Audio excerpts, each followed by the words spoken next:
Bismillahirrahmanirrahim. Assalamualaikum warahmatullahi wabarakatuh. Perkenalkan, nama Bapak Asep Singgismayana. Bapak saat ini akan menerangkan kepada kalian mengenai teks berita.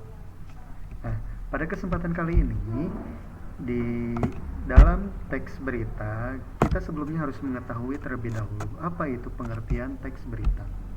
Baik, berita adalah laporan atau informasi yang di dalamnya memuat kejadian atau peristiwa yang aktual atau informasi terkini yang sedang terjadi dan faktual berdasarkan fakta sebenarnya.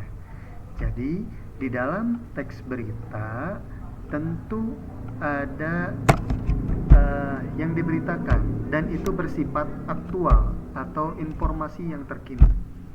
Ya, atau bisa juga yang sedang terjadi atau bisa juga yang sebelumnya telah terjadi dan itu bersifat fakta. Sedangkan teks berita ini sendiri yaitu pelaporannya atau yang melaporkan kejadian dan peristiwa atau informasi mengenai sesuatu yang telah atau sedang terjadi. Nah, informasi dapat disampaikan dalam teks berita memiliki sifat aktual dan faktual sama tentunya. Ya, itu mengenai teks berita. Nah, setelah kita mengetahui pengertian teks berita untuk anak-anakku sekalian, kali ini kita akan mencoba mengenal tentang ciri-ciri teks berita. Baik, bisa dilihat di dalam videonya. Ciri-ciri teks berita: 1. Faktual, tentunya harus berdasarkan fakta. Yang kedua, aktual atau yang terkini, yang sedang terjadi. Tuh. Yang ketiga, unik dan menarik. Kenapa unik dan menarik? Agar pembaca atau yang melihat berita dapat tertarik untuk mendengarkan berita yang kita sampaikan. Seperti itu. Yang keempat, sistematis dan lengkap. Jadi tidak perlu banyak-banyak dalam menyampaikan berita, tetapi sistematis, artinya berurutan, ya, berurutan sesuai strukturnya dan juga lengkap. Tuh. Yang kelima, seimbang, ya, harus seimbang antara apa yang diberitakan, informasi apa yang diberitakan, ya. Terus juga bahasanya komunikatif, ya. Tuh, itu mengenai ciri-ciri teks berita. Nah, untuk adik-adikku sekalian, sampai di sini mudah-mudahan kalian memahami ya untuk ciri-ciri teks berita. Yang ketiga yaitu jenis teks berita. Nah, jenis teks berita ini terbagi ke dalam beberapa bagian. Antara lain, 1, berita langsung. Ya, berita langsung atau straight news. Ya, artinya ini berita yang disiarkan secara langsung, masih hangat-hangatnya. Yang kedua, berita mendalam. Nah, yang ketiga, berita penyelidikan. Ini biasanya terjadi kalau di dalam kasus pembunuhan, biasanya ya, pembunuhan ataupun atau biasanya terjadi tawuran dan sebagainya, ya, atau rencana pembunuhan, itu masuk di dalam berita penyelidikan, atau bisa juga di dalam kasus korupsi dan sebagainya. Itu. Yang keempat, ada berita interpretasi, ya. Dan yang kelima, ada berita opini. Kalau berita opini, rasa-rasanya ini biasanya ada di dalam berita gosip ya, adik-adikku sekalian. Gitu. Baik, itu untuk jenis teks berita. Nah, kemudian yang keempat, kita akan mengenal unsur-unsur berita. Unsur-unsur berita ini terbagi ke dalam 6 bagian. Antara lain, apa, atau dalam bahasa Inggrisnya what, ya. Kemudian di mana, atau dalam bahasa Inggrisnya where. Kemudian kapan, when, siapa, who, mengapa, why, dan bagaimana, how. Nah, unsur-unsur berita ini untuk menentukan informasi-informasi yang ada di dalam teks berita. Ya, jadi kita dapat mengetahui nih adik-adik, bagaimana caranya kita mengetahui apa sih informasinya yang di dalam berita tersebut, kemudian di mana sih kejadiannya, kemudian kapan nih terjadinya kejadian tersebut, terus siapa yang diberitakan atau siapa yang memberitakan, kemudian mengapa kejadian tersebut bisa dapat terjadi, dan bagaimana sih prosesnya kejadian tersebut bisa terjadi. Nah, itu unsur-unsur beritanya adik-adik ya. Nah, untuk mengenal ya, agar kita dapat mudah memahami unsur-unsur berita, biasanya kita menyebut atau mengenal dengan istilah 5W 1H ya. Atau bisa nih secara singkatnya disingkat dengan adik Simba. Oke. Baik, adik-adikku sekalian, kita akan coba melihat cara mengetahui unsur-unsur berita. Baik. Di sini Bapak ada satu teks berita ya mengenai 10 hari menjelang Lebaran. Baik, kita coba lihat terlebih dahulu ya, atau kita coba baca terlebih dahulu. 10 hari menjelang Lebaran, Sabtu 15 November, pelabuhan penyeberangan Merak mulai dipadati truk. Truk-truk tersebut mengangkut barang non-9 bahan pokok atau non-sembako. Tingginya arus truk dalam 2 hari terakhir berkaitan dengan adanya larangan melintas bagi truk non-sembako bahan pokok atau non-sembako pada tanggal 21 sampai dengan tanggal 25 November. Larangan tersebut berlaku bagi truk bersumbu lebih dari 2, truk gandengan, truk tempelan, dan truk kontainer. Penumpukan truk bersumbu truk 2 tersebut seperti di Pelabuhan Merak menyebabkan antrian truk sekitar 100 meter dari pintu masuk kapal. Antrian terjadi di dermaga 1 hingga dermaga 4. Tetapi antrian tersebut masih dalam batas normal.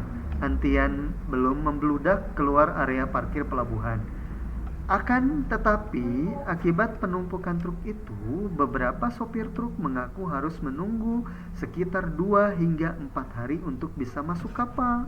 Nah, ini adik-adikku sekalian, ya, berita mengenai 10 hari menjelang Lebaran. Nah, kita coba lihat bagaimana caranya kita mengetahui unsur-unsur tersebut dengan 5W 1H tadi. Nah, sebelumnya kita akan mencoba membuat pertanyaannya terlebih dahulu. Yang pertama, peristiwa apa yang terjadi? Yang kedua, siapa yang mengalami peristiwa itu? Yang ketiga, di mana peristiwa itu terjadi? Yang keempat, kapan peristiwa itu terjadi? Yang kelima, mengapa peristiwa itu terjadi? Dan yang keenam, bagaimana proses terjadinya peristiwa itu? Nah, adik-adikku sekalian, itu tadi kita sudah menuliskan atau mencoba mencari tahu dengan menggunakan unsur-unsur berita. Sekarang kita coba menjawab apa yang ditanyakan oleh unsur-unsur berita tersebut. Yang pertama, peristiwa apa yang terjadi? Tentunya ini menanyakan tentang apa yang terjadi, peristiwa apa yang terjadi. Tadi bisa kita lihat di dalam materinya, ini tentang padatnya pelabuhan Merak. Ya, adik-adikku sekalian. Nih, jadi kita bisa menjawab bahwa peristiwa apa yang terjadi ini tentang padatnya pelabuhan Merak. Ya. Yang kedua, siapa yang mengalami peristiwa itu? Tentunya ini menunjukkan siapa ya yang melakukannya atau siapa pelakunya. Ya, adik-adikku sekalian. Nah, siap untuk menjawab hal tersebut, tentu di dalam teks yang tadi kita baca adalah tentang truk-truk pengangkut barang non sembako. Ya. Kemudian nomor 3, di mana peristiwa itu terjadi? Tentu tidak mungkin di bandara ya adik-adik, tetapi kita bisa. Baik adik-adikku sekalian. Nah, tadi untuk pertanyaan di mana peristiwa itu terjadi, tentunya di pelabuhan penyeberangan Merak ya adik-adik, tidak mungkin di bandara ya. Nah, kemudian kapan peristiwa itu terjadi? Nah, tadi kita sudah melihat ya bahwa di dalam teks ini 10 hari menjelang Lebaran atau tanggal 15 bulan November. Ya, itu menjawab kapan peristiwa itu terjadi. Kemudian, mengapa peristiwa itu terjadi? Nah, ini menjadi alasan kenapa peristiwa itu dapat terjadi. Ya, kita bisa menjawab bahwa adanya larangan truk melintas bagi truk non 9 bahan pokok ya pada tanggal 21 sampai dengan 25 November. Nah, baik. Kemudian bagaimana proses terjadinya peristiwa itu? Nah, untuk adik-adikku sekalian, kalau menanyakan bagaimana berarti langkahnya ya, atau prosesnya, kenapa hal tersebut dapat terjadi. Nah, menjawab pertanyaan tersebut, tentu kita dapat menyimpulkan bahwa proses tersebut menyebabkan antrian truk di pintu masuk kapal. Nah, itu untuk adik-adikku sekalian, bagaimana caranya untuk menentukan unsur-unsur berita. Baik, keenam pertanyaan itu ya termasuk kerangka pada rumus 5W1H tadi, atau biasa kita sebut atau singkatannya dengan adik Simba untuk memudahkan dalam mengingatnya. Itu ya adik-adikku sekalian untuk penjelasan berita pada hari ini. Nah, di dalam tugas kalau misalkan adik-adikku sekalian sudah mengetahui dan memahami mengenai teks berita ini, di dalam tugas yang sudah disampaikan di dalam modul, yang pertama, adik-adik mencari satu buah teks berita di dalam koran, kemudian digunting dan ditempel di dalam kertas folio bergaris. Ya. Nah, setelah dipotong korannya dan ditempel di dalam folio bergaris, adik-adikku sekalian kemudian tentukan unsur-unsur beritanya sesuai dengan contoh di atas seperti ini ya adik-adik. Ini contoh tugas keduanya di dalam tugas pertama ya. Nah, adik-adikku sekalian, itu saja yang dapat Bapak sampaikan.